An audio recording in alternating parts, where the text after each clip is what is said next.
Straightening images is very similar to cropping images, and there are a couple of ways to do it.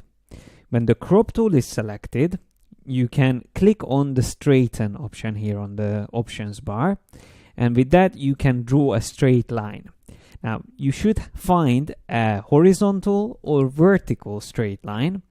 In this case, because I don't see the horizon, I only see the mountains in the background, I would probably draw a line following this lamppost, and when I let go, that will be used for the straightening of the image. So now I can press enter, and then my image will be straightened. But let me go back one step and show you other ways to do it. You can also use a keyboard shortcut to access the straighten tool. When you have the crop tool selected, just hold down Command or Control and then draw the reference line for your straightening. So you don't even have to click there on the top. And of course you can also rotate your crop around. So that's another way of straightening the image, and just align the straight lines to the grid. So when you are rotating, you can see the grid, and you just have to align these lines to be parallel, and that's also another more manual way of straightening the image. Now you can also straighten the photograph with the ruler tool, and that's under the eyedropper tool. So there's the ruler tool. With this one again, I can draw a line over the lamp, and then here on the top I can click on straighten layer.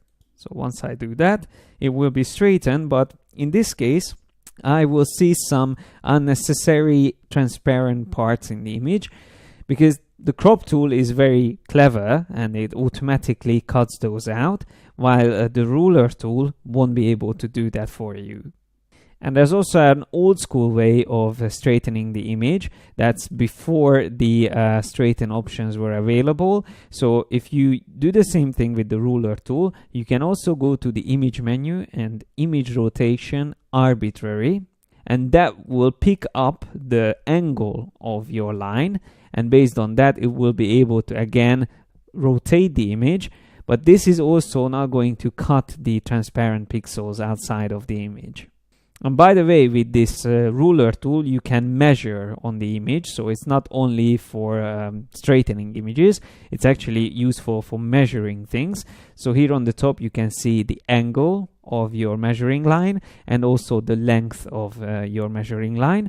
But that's also can be something that they ask in the exam, that how can you turn this into a protractor, so to measuring angles even better. Well, you can hold down Alt and drag out one of the points, and then it will have two length options here on the top. So L1, which is the first line, and L2, which is the other side of the protractor.